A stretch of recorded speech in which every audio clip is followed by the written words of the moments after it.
Okay, so we are live. Sorry, I had a little mishap there if you guys were on before. Anyways, so I had a great question from the last YouTube live session or 2-5 live session, and and it came from Lee.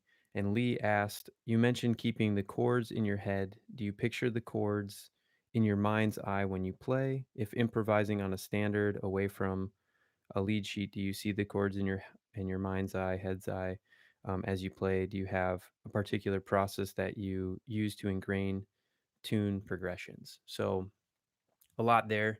Real quick, I just want to kind of demonstrate and explain what I do when I am thinking. And yes, I am thinking about chords as I play them in this practice space.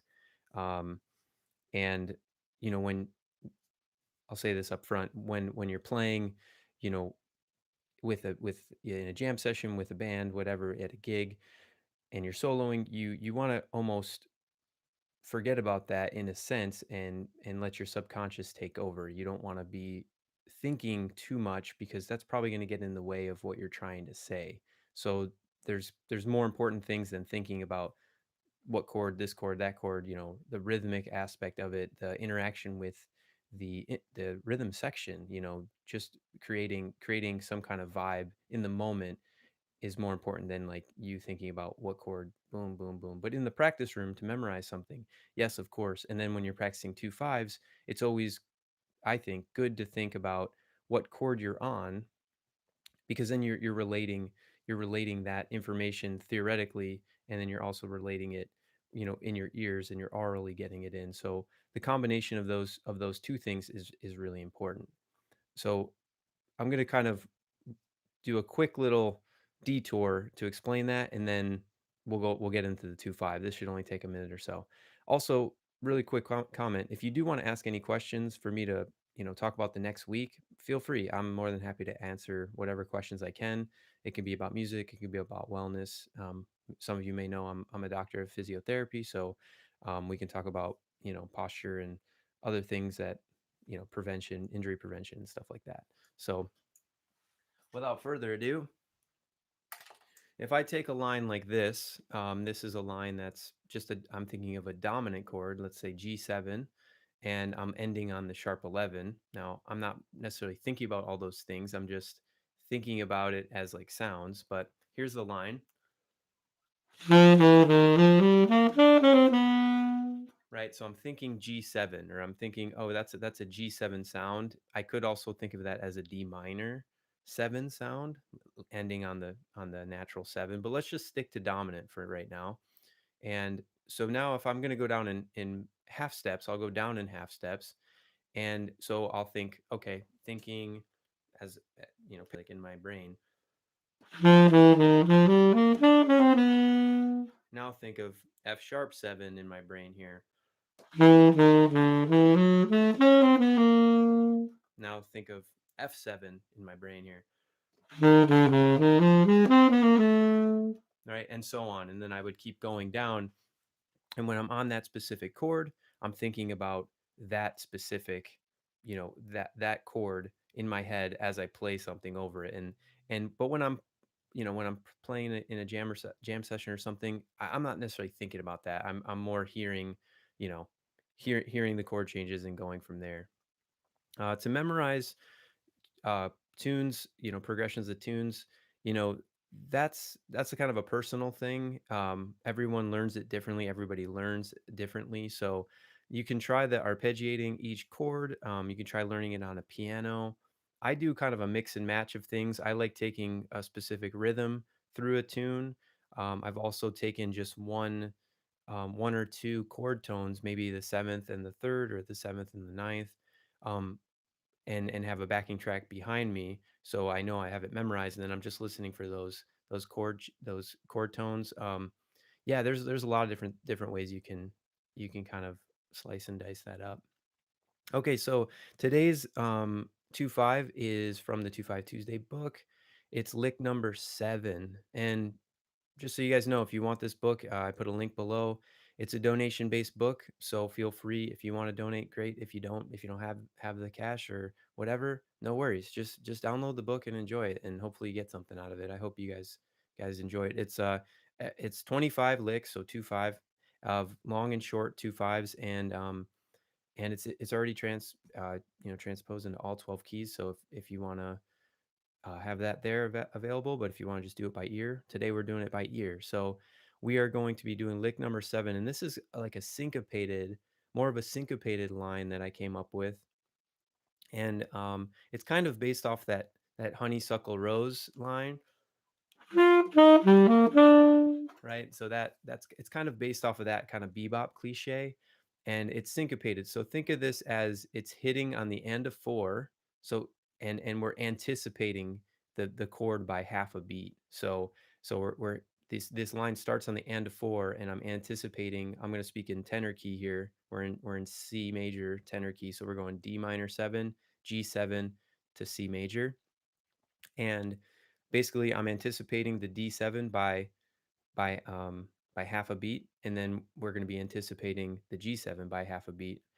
But you can really think of this whole line. Speaking about thinking of things, you can think about this whole line almost in G7, like 2 bars of G7. That's kind of the way that I picture this, and that's a trick you guys can use both ways. If you have something you want to, like, if you have a quick 2 5, so a 2 5 that's in 1 bar, you can think of that as all just the 5, or you can think of it all as the 2, and then you're resolving. But also you can do it opposite. So this is a long 2 5, but I'm thinking about both these bars as basically G7, and you're gonna hear it in a second. Um, so here's the first. Hey Daniel, thanks. Hello, hope you're doing well too. So here's the first chunk of it. So this is anticipating the D7. So 1 2 3, right? So there my read is. It didn't sound great. Let me play it again. 1 2 right? So that's the first part. So that, if you think about that in as a G7, right? We're starting on the root, going down to the flat 7. Then we're going all the way down to the 2 or the 9. So right, and then we're gonna end up on the 5, but we're gonna go 6 5 or 13 5, whatever you want to think of. And that's what this sounds like. So this is thinking in G7 tenor key, and then the next part of it, anticipating the we're anticipating the G7 now. You're going to go up a minor third. You're going to do the exact same thing, but you're going up a minor third.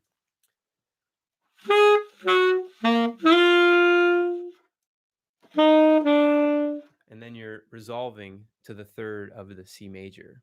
So let me do this. Let me pull up a 2 5 here, and we'll make this happen.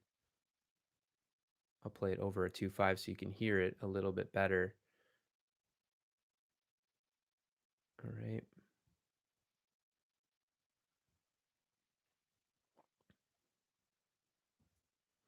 So what I'm going to do here is I'm going to play the 2 5, and maybe I'll play it twice through so you can hear it. So basically, we're playing that kind of that honeysuckle rose ish bebop cliche, but it's all syncopated. We're anticipating, and what's happening with that minor third up. So we're playing this, right?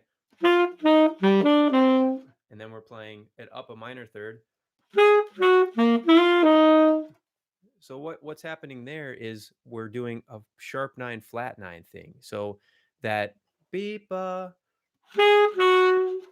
that's just B flat, or if we're going to say sharp 9, that's A sharp, and then the flat 9, A flat. That's just that sharp 9 flat 9, and that's a great color to use over a dominant chord. It's super dissonant, and then it will just and then it resolves, which is pretty. So let me play this. I don't know what tempo we're at here. We'll just play it at 120, and here we go.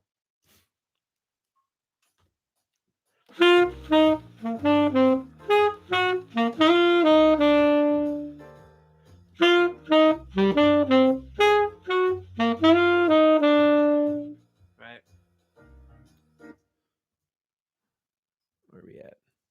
All right. So that's the line. Um, Thank you so much. I didn't know my sound. Daniel says my sound is so nice. I really appreciate that. I feel like I'm just barely warmed up here, but hey, it's all good. Um, take what you get. Anyways, so that is the line. Let me know if this stuff is clear. I'm gonna try to build a new interface kind of thing and be able to put graphics up and stuff. But I really do stress you guys learning this by ear and learning it by me trying to talk through it. And I don't want to give you too much information.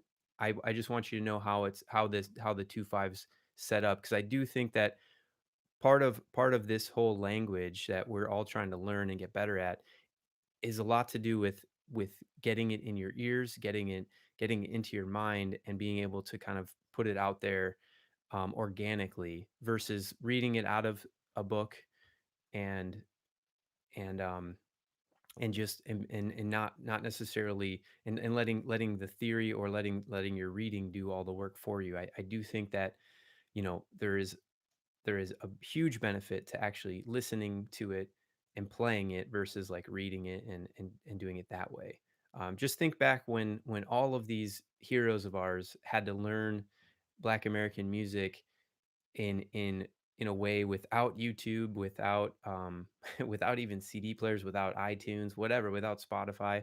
They were learning it from records, and they were learning it from the live, watching people play live, and then they had to just get it all from that and figure it out from that, which is like if you try doing, transcribing something at full speed, it is really tough these days. Like if it's something at, 200 plus, 240, I know my ears don't work that fast, so I do slow things down when I'm trying to transcribe it, but think of it that way. Think about trying to learn it how all the legends that we follow did it and do it that way. So that's what I'm trying to create here.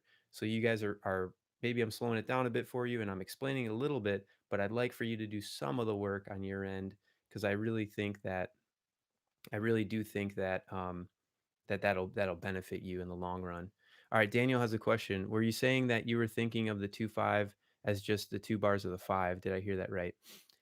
Yes, when I wrote this line, this line I thought of the 5 for 2 bars because I am over the 2, I am just essentially playing like a 5 line. I'm playing this line here, which is very much it sounds like a dominant line to me. Now, you can get away with playing it over the 2 because they're very much related. But I was the way that I kind of wrote this line was like a little bit of a motivic development where um, where I'm playing that line, ba ba bo dee ba. I'm setting it up there, and then I'm going ba ba bo bwe da da. Right, so I'm going up that minor third, and I'm making this little motivic statement. And I wanted to just write something fun and like syncopated, so I thought of this line as a nice way to put to help people get that into their playing. I think that that sound is the sound of going up in minor thirds and being able to create that sound is something I hear a lot, but it like in bebop and I hear people do it all the time. So I wanted to try to create something there that was similar to that and have it make sense. So cool. Hope that yeah, right on, Daniel. Thanks for the question. Again, if you guys have any questions, you want to leave a comment below, I'll answer it next week. I'll try to be on here. I'm going to try to be on here is what I was trying to say. Around 9 a.m. Pacific time. So 12, I know 12 is tough for people on the East Coast, but this is my window. So you can always come back and check it out at, later in the day or later in the week or whenever you have time. So much appreciated. And that's it for this week. Just remember, always positive, always progressing. Later.